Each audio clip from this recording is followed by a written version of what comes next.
vamos a poder hablar primero. Para hablar acerca de lo anormal, tenemos que hablar de lo normal, de cómo se da el proceso de deglución y cómo se da el proceso del habla. Parte de este tema ya lo hemos conversado en cuestión de disartria, pero la disartria periférica, cómo se da, ¿ya? Cómo así los nervios periféricos actúan para que se pueda dar este proceso del habla, el habla.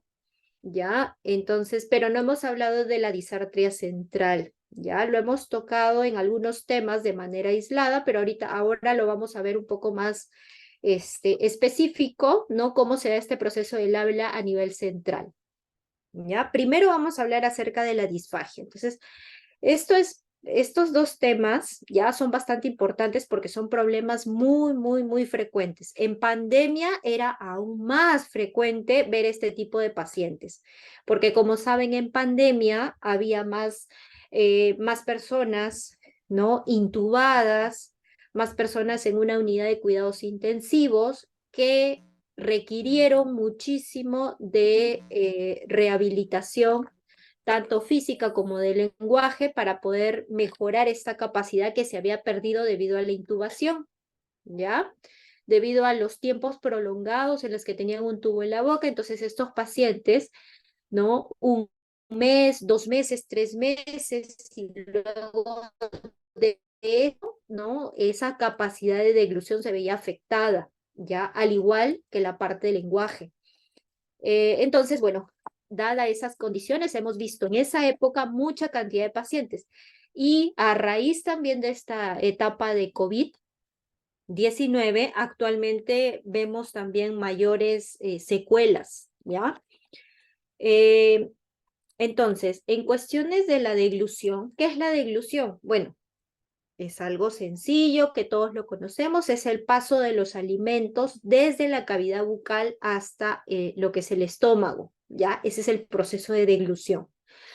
Entonces, para ello dice que se necesitan 25 pares de músculos de la boca, faringe, laringe y el esófago, ¿ya? Entonces hay que conocer de que este proceso no solamente inicia, es un proceso que inicia a nivel de la boca, sino que es hasta las vías digestivas, ¿ya?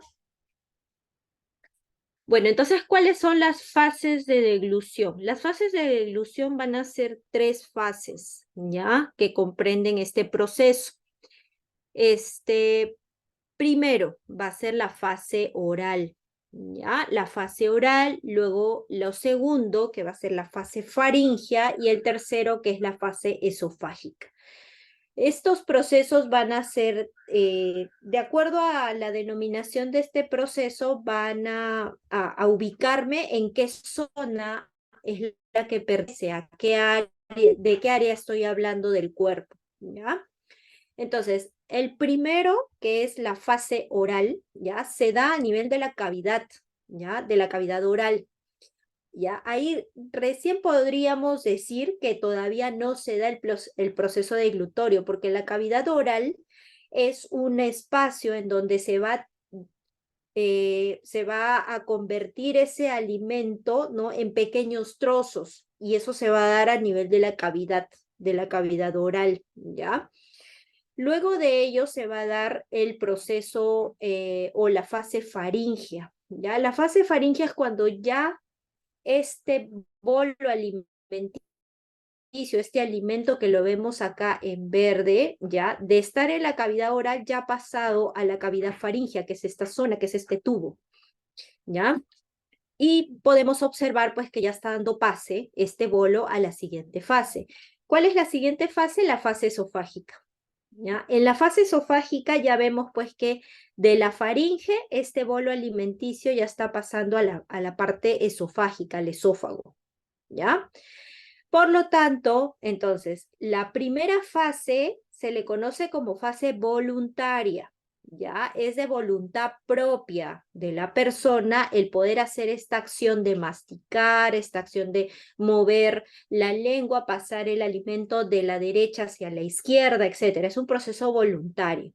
La fase faríngea y la esofágica son involuntarios, es algo que yo no lo controlo, es un acto reflejo el hecho de hacer, de que esos movimientos tanto de los músculos de la faringe como del esófago y también la laringe son automatizados.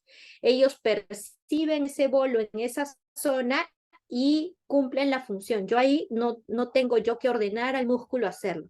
Funciona de manera automática. ¿Ya? Entonces, por eso se conoce que la primera fase oral es voluntaria y la segunda y la tercera son involuntarias. Bueno, ya lo habíamos visto, ¿no? Entonces, en esta fase oral intervienen los músculos de la masticación. Ya lo hemos conversado en estas clases prácticas que hemos tenido. Entonces, ¿cuáles son los músculos de la masticación? Ahí lo tenemos nuevamente, ¿ya? Tenemos al macetero, tenemos al músculo temporal, aquí tenemos a los pterigoideos, tanto el pterigoideo medial como el pterigoideo lateral. ¿Ya? Entonces esos son los músculos. ¿Y quién inervan? ¿Qué nervio o qué par craneal se encarga de inervar a los músculos de la masticación? ¿Quién se encarga?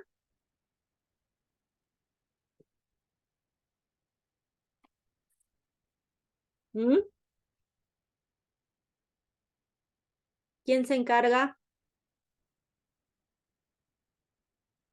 De la ¿El inervación facial? del trigémino. ¿Quién me decía? ¿Facial o trigémino? Trigémino. Trigémino, claro, el trigémino, ¿ya? Listo. Entonces, ahí tenemos, ¿ya? El trigémino es el que se encarga de inervar a esos músculos en la fase oral. ¿Qué más? No solamente los músculos masticadores o los masticatorios son los que se van a encargar de esta fase oral. ¿Qué otras estructuras se van a encargar de esta fase oral? Los labios, ¿no?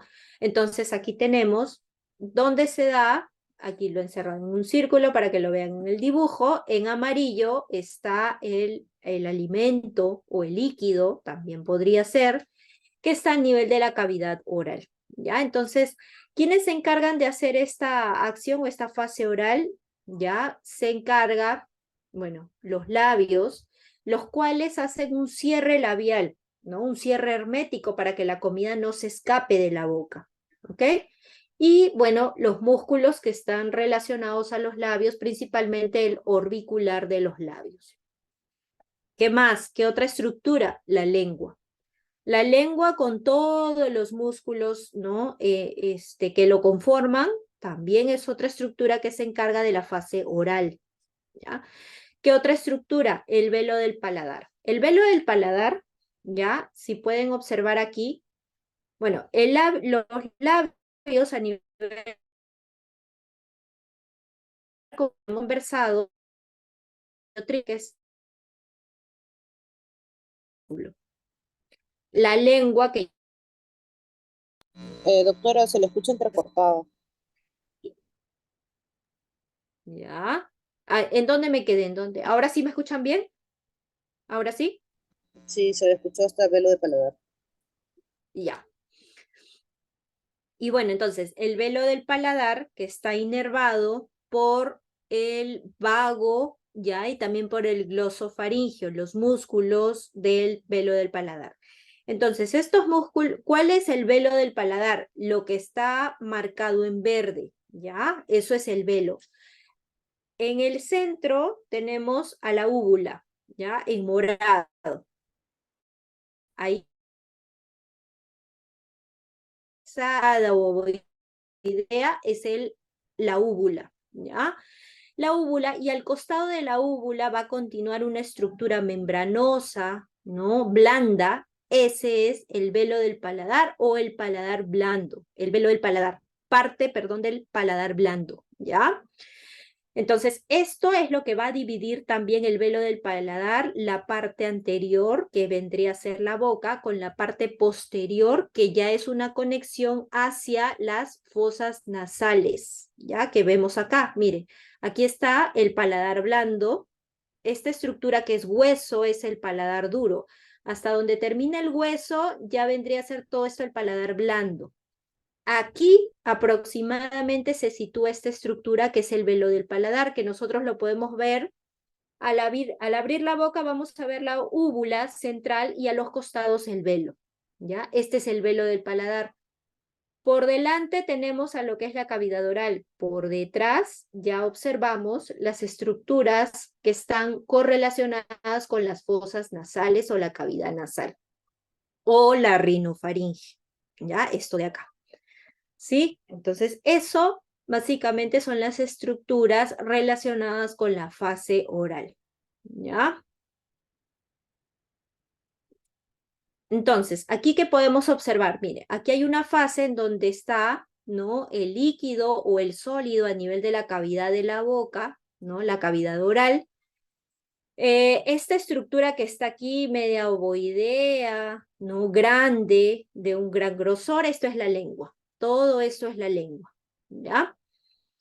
Entonces, aquí, ¿qué más observamos? Aquí, bueno, está el bolo alimenticio, esta es la lengua. La lengua, mire, tiene que elevarse y contraerse para evitar de que este bolo pueda pasar, ¿ya? De que este alimento o este líquido pase a esta vía, ¿ya?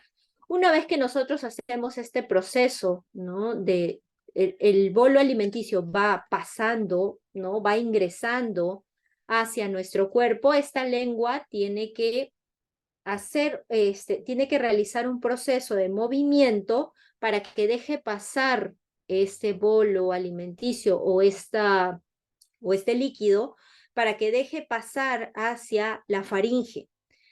Observen ustedes también que esta estructura que les mencioné, que es el paladar blando, ¿ya? Aquí vemos, bueno, en celeste, ¿no? En turquesa vemos al paladar duro, ¿no? Aquí también vemos al paladar duro, que es inmóvil, ¿ya?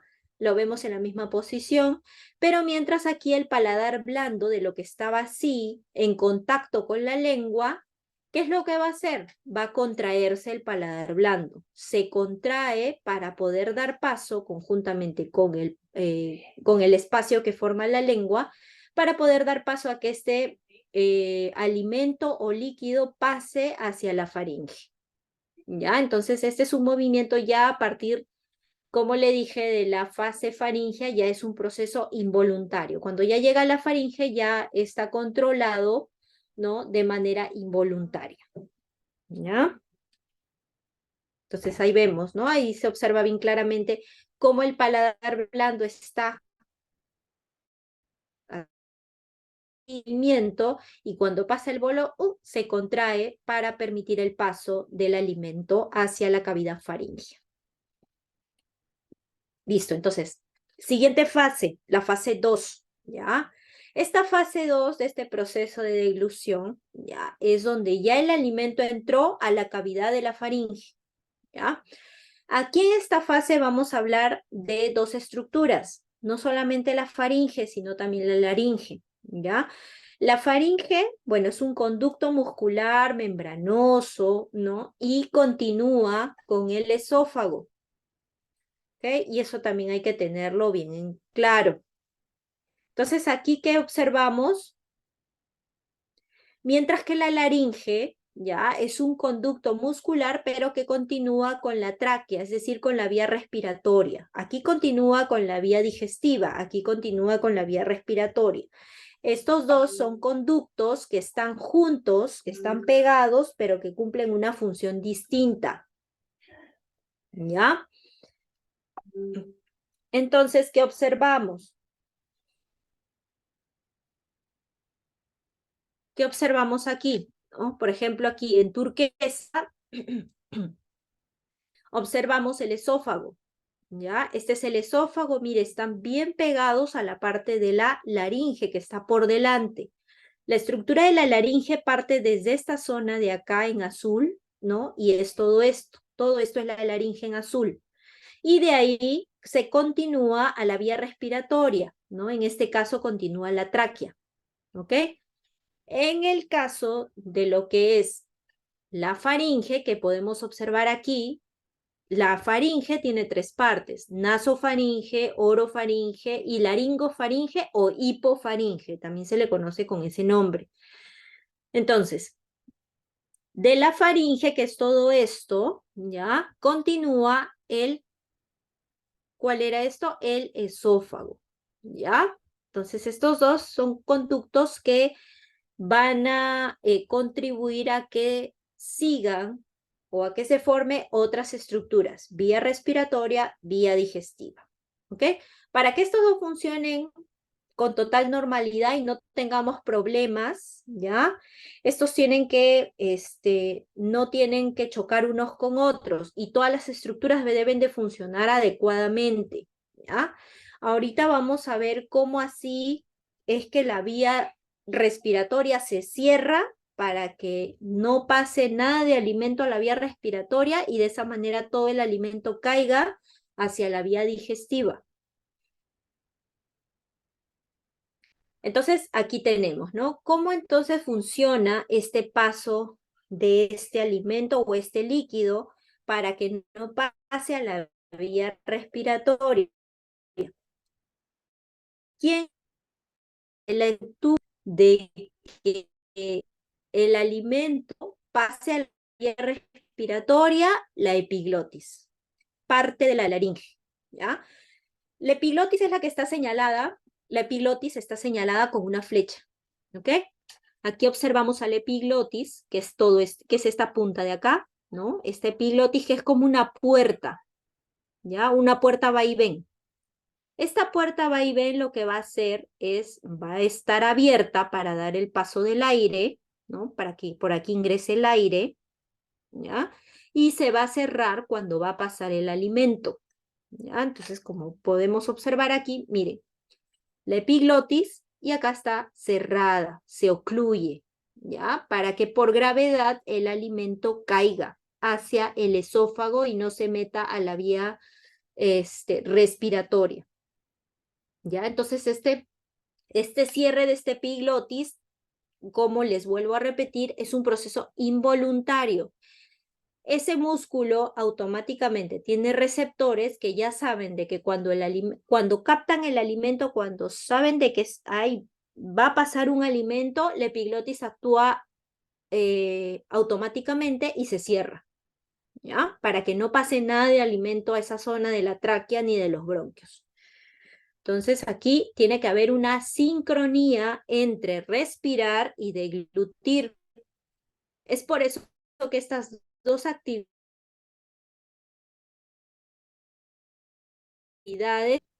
y a la misma vez respirar, porque si yo hago eso, ocurren estos procesos, ¿no? O sea, me atoro, ¿ya? Es por eso que ocurre esta incomodidad en la persona, ¿no? Que puede ser de que un poco sense de que un alimento se está metiendo a la vía respiratoria y por eso que el paciente lo que hace es toser o la persona, ¿no? Tose, porque ese es un acto reflejo para eliminar lo que no debe tener en esa zona, en ese conducto.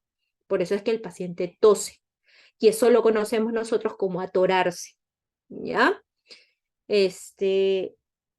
Listo. Entonces, aquí podemos observarlo ya como un video y podemos observar cómo pasa el alimento, miren, por la faringe, ¿no? Y aquí la epiglotis automáticamente, que es la puerta que le digo, se está cerrando para que no pase el alimento por la vía respiratoria. Se cierra y pasa hacia el esófago, tranquilamente.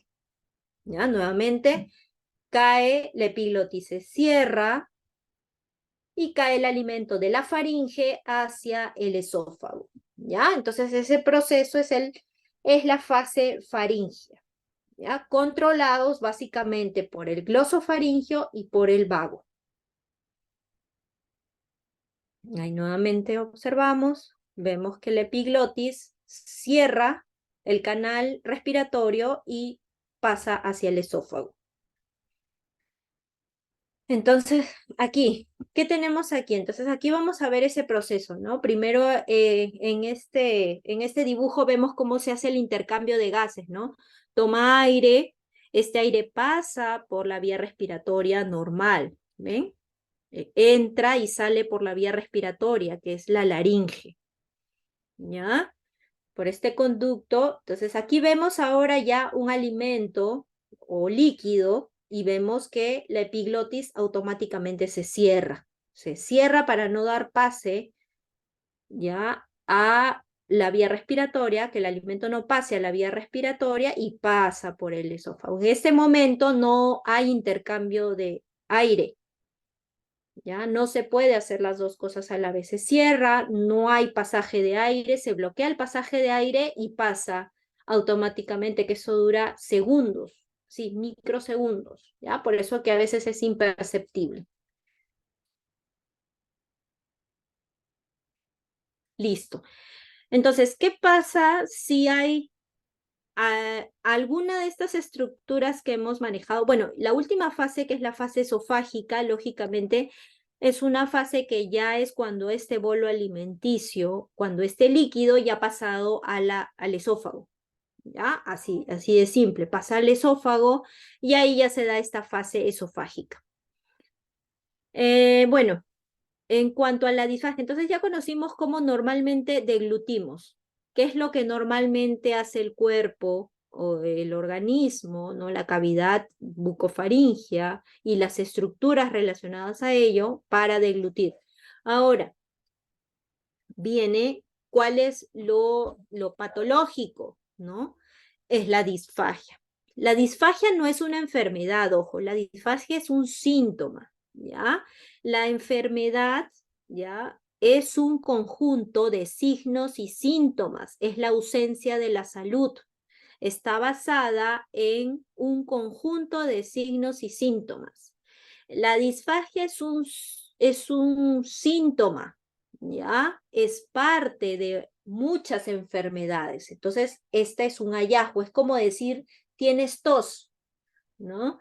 Tengo tos, sí, pero puede ser porque tengo una neumonía, porque tengo una faringitis, porque tengo una traqueitis, porque, no sé, tengo amigdalitis, ¿no? Etcétera. Así, es un síntoma. Es parte de cualquier enfermedad relacionada a ese síntoma. Igual es la disfagia. La disfagia no me quiere decir qué cosa tengo, sino que efectivamente me indica que hay una normalidad, hay enfermedades. ¿Ok? Ya. Entonces, la disfagia es la dificultad para deglutir, tanto sólidos como líquidos, ¿ya? Si falla alguna de esas estructuras de mi lengua, de las que hemos hablado, ¿no? De la lengua, de los labios, si falla el velo del paladar, si falla el epiglotis, si falla la faringe, ¿no? Alguna de estas estructuras relacionadas a la deglución. Si falla, entonces voy a tener disfagia, ¿ya?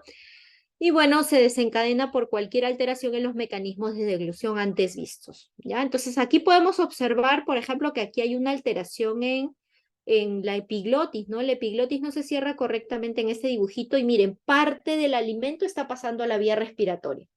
Totalmente el alimento no pasa al esófago, sino hay una partecita que se va hacia la vía respiratoria. Entonces aquí probablemente hay una falla, pues, ¿no? Del epiglotis, ¿ya?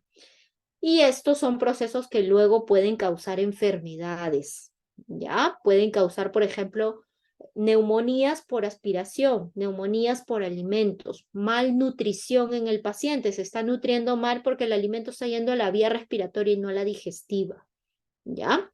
Entonces, eso es en cuanto a la neuroanatomía de la disfagia. ¿Ya? Entonces, aquí también igual tenemos un video en el que podemos observar, igual, ¿no? También aquí, nuevamente, podemos ver de que el alimento no solamente está pasando por la vía digestiva, por el esófago, sino una parte se está yendo a la vía respiratoria, que puede haber también hasta asfixias, ¿no? Imagínense que un alimento se atasque en esta zona. Se atasca un alimento en esta zona y no deja ni pasar el aire, ¿no? Entonces, por eso que hay estos procesos de asfixia, en donde se atora, se queda atorado ese alimento, se queda obstruido, y para eso, pues, hay maniobras para poder asistir a las personas que les pasa eso, ¿ya? Ah,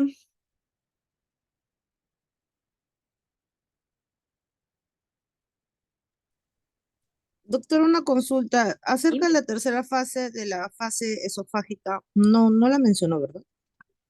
No, sí lo mencioné. Dije de que la fase esofágica era simplemente la parte en donde el bolo alimenticio o el líquido pasa al esófago, nada más. Ah, ya Ya solamente es no, eso. sí, nada más. No vamos a ahondar más en el tema porque ya para eso no existe rehabilitación. O sea, la parte de terapia del lenguaje en las disfagias esofágicas no hay, no existe. Entonces no vamos a ahondar en ello. ¿Ya? Ujú. Ya, gracias, Listo. doctora. Ujú. Ya, a ver. Entonces seguimos. Listo, entonces ahora ya terminamos la parte de deglución, ya hablamos acerca de la disfagia y ahora vamos a hablar acerca del habla, ¿ya? De cómo se da este proceso. Este proceso del habla ya se da, ya hemos hablado lo de a nivel periférico, ¿ya? Ahora vamos a hablar cómo se da el habla a nivel central, a nivel de las estructuras del sistema nervioso central, ¿ya? Y vamos a hablar iniciando con la corteza cerebral, con el encéfalo, ¿no? Ya hemos conversado, ya hemos hablado que hay áreas que se encargan del habla, ¿no? Tenemos al área 4 específicamente, al homúnculo de Penfield, en donde está el área motora, ¿no? Del habla, en donde nos permite que se procese la información para que se pueda dar el movimiento en la cara, ¿no? Entonces, el encéfalo ordena que se dé el movimiento y la cara, ¿no? Cumple con hacer lo que le ha ordenado el cerebro, ¿ya? Este, en el área premotora vamos a tener principalmente lo que es el área 6, ¿no? Y bueno, lógicamente a nivel del lóbulo frontal es que se da, a nivel de este lóbulo es donde se da pues estas áreas relacionadas a los movimientos, ¿no? De las expresiones faciales, del movimiento de la boca, del movimiento de la lengua, etcétera, ¿ya? De las praxias de las praxias faciales, de estos movimientos secuenciales de la producción del habla, ¿ya? Bueno, en lo que respecta a las áreas específicas del lenguaje, vamos a tener aquí al área de Broca, ¿no? Porque es el área de la expresión, ¿no? Tenemos que el área de la comprensión, el de Wernicke, ahora tenemos el de la expresión, que es aquel que va a dar aquel que va a dar la orden del movimiento, ¿no? Que va a ser el área de Broca, ¿ya? Otra de las áreas involucradas también en este proceso va a ser la ínsula, que es un lóbulo también, y es aquel que nos va a permitir la programación del habla, o sea, se implica también en este proceso. Una vez que se ha formado, que se ha programado qué cosa es lo que nosotros vamos a hablar, ¿no? En el encéfalo, entonces, esta información tiene que bajar, tiene que descender desde esta zona del cerebro, tiene que descender hacia la cara para poder yo formar y emitir el sonido. ¿Por qué vías es que se va a llevar esta información? ¿Por qué canales son los que se va a llevar esta información? Y para esto utilizamos el sistema piramidal. El sistema piramidal son vías que se conectan desde el encéfalo hasta la zona en donde se quiere dar la información, ¿no? Se dice que la córtico espinal controla los movimientos finos de manos y dedos. ¿Y por qué hablo de manos y dedos si estoy hablando ¿no? Ustedes dirán, pero doctor, usted está hablando de la expresión, de la cara, del habla. Claro, porque hay una conexión en donde, bueno, la mayoría de personas, en su mayoría, por no decir el 100%, ya, al momento de hablar, ya, mueven y movilizan las manos y los dedos, porque es una manera de expresión. ¿Ya? Entonces, es por eso de que está relacionado el expresarse con el movimiento de manos. Se hace mucho más fácil y más sencillo hablar con movimiento de manos, y es justamente por estas vías que conectan, ¿no? La zona las zonas del encéfalo, de la corteza cerebral, de la expresión del lenguaje con las zonas de la expresión facial, del rostro, de la cara, de la lengua, ¿ya? Otra de las vías que tenemos es la córtico vulvar o córtico nuclear. Esta sí va a conectar el cerebro hacia el tronco del encéfalo. Y nosotros sabemos que ¿quiénes son los que nacen del tronco encefálico? ¿Quiénes nacen del tronco encefálico? Nacen los nervios craneales, ¿ya? Todos los nervios craneales, a excepción del 1 y el 2, nacen del tronco del encéfalo, ¿sí? Entonces, este sistema piramidal, esta vía córtico-nuclear, va a conectar desde el encéfalo hasta el tronco para poder llevar esa información a los nervios periféricos y que estos puedan llevar a su vez la información hacia la cara. ¿Qué otras estructuras están implicadas en este proceso, ¿no? Otras del sistema nervioso central. El sistema extrapiramidal, ¿no? Puntualmente, ganglios basales, el tálamo, ¿no? Muy aparte de quién da el movimiento, también tengo que hablar de quién da el tono muscular, quién regula esa fuerza, ¿no? De ese músculo, ¿no? Para que no esté débil. Entonces, eso lo regula quién, ¿no? Estos ganglios basales, el tálamo, esta automaticidad de movimientos coordinados. Otra de las estructuras involucradas también en este proceso para el habla es el cerebelo, ¿no? El cerebelo está relacionado un poquito al procesamiento fonológico. ¿Y qué es el procesamiento fonológico? Es aquel que está relacionado con los aspectos dinámicos, o sea, es decir, darle tiempo y velocidad a cómo se produce el lenguaje, cómo se habla, ¿ya?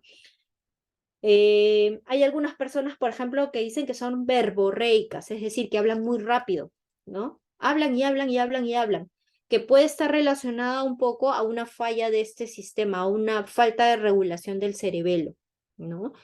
Y también tiene que ver con la prosodia, que es la melodía, ¿no? O que se le pone a la forma o al momento en que uno habla, la melodía del habla, la prosodia.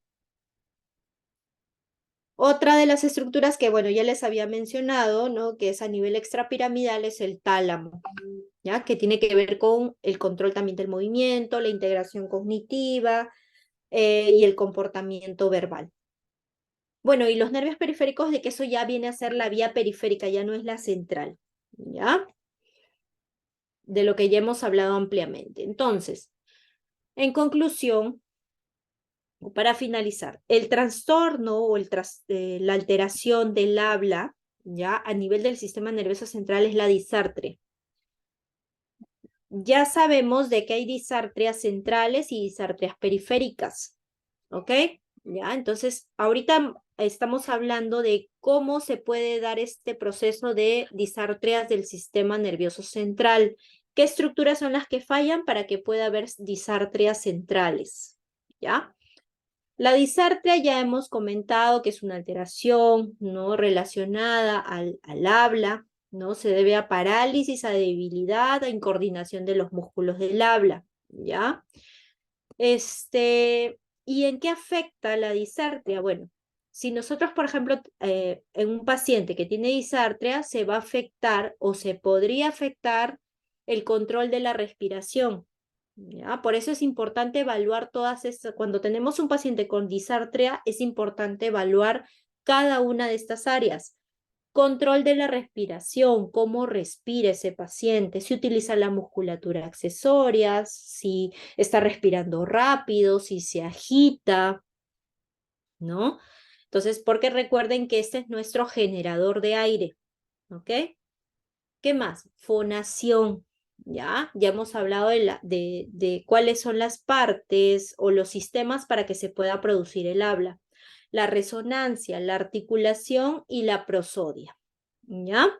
Entonces, hacemos esa evaluación de la disartria y nos vamos a dar cuenta de qué cosa es lo normal que tenemos. Si a esa persona es que le falta fuerza en la musculatura facial, en la musculatura bucofaringea, si hay una irregularidad, ¿no? Si hay una alteraciones en la articulación de la palabra, si hay incoordinación de movimientos, ¿no? Etcétera. Entonces, con esta evaluación nosotros nos podemos dar cuenta de qué cosa es lo que está fallando en el paciente. Si está fallando la cavidad oral, qué estructuras son las que fallan, ¿no? Si hay una debilidad de los músculos de la cara, si es que de repente este paciente se está atorando cuando pasa los alimentos, ¿no? Si este paciente se atora al pasar los alimentos, ¿qué puedo pensar yo? De que hay un problema ya a nivel de faringe o de laringe, ¿no? Al pasar los alimentos. Entonces, ya con esta evaluación y ya con lo que les he mencionado, nosotros ya podemos detectar qué zonas son las que están fallando, ¿ya? Y poderles dar una solución al problema. Y bueno, ya este cuadrito que ya se los había presentado en la clase práctica, ¿no? Ya hicimos la diferencia de que la disartria puede ser central o periférica, mientras que la fascia y la praxia sí son síntomas, ¿no? Relacionados a procesos centrales, ¿ya? No periféricos. Y listo. Eso sería todo en cuanto a la clase teórica del día de hoy, ¿ya? Esa es la clase teórica. ¿Tienen alguna pregunta?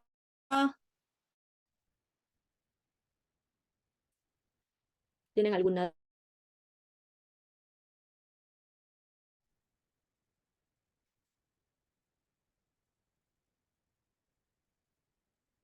¿Mm? Nada, chicas. Sí, una pregunta, Doctora, una doctora. consulta. A ver, Ya, yo primera. a ver. Verborrea es en nivel central, La es nivel verborrea, central. sí, claro, es a nivel central. ¿Cuál es la diferencia con la taquilalia? ¿La cual, la cual? ¿La taquilalia o la taquilalia? ¿Cuál me dijiste? Ajá, taquilalia. A ver, en esta cuestión de términos, a ver. La verborrea, ya, es una persona que tiene un lenguaje muy rápido, ya, por eso se le conoce como verborreico, porque habla y produce.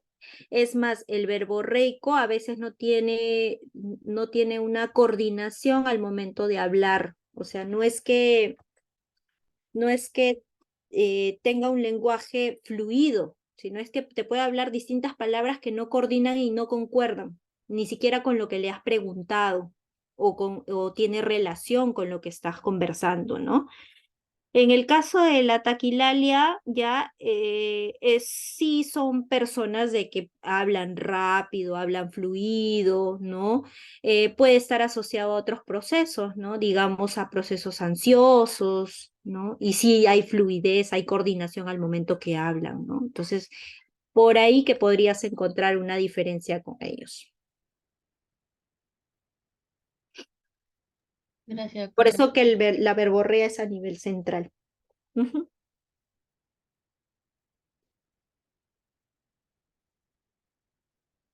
Ya, ¿quién más? A ver, ¿quién más?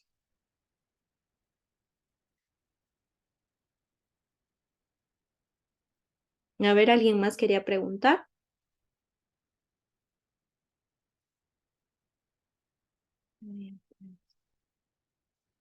No, nadie más. Hace un ratito querían preguntar varios y ahora ya no quiere preguntar nadie. Ya.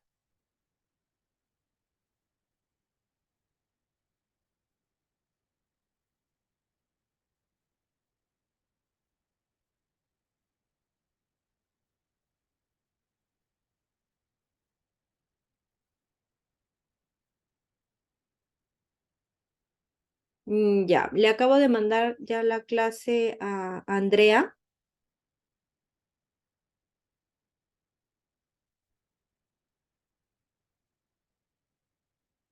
Ya está. Ya se la mandé, ¿ya? Listo, doctora. Ya, listo.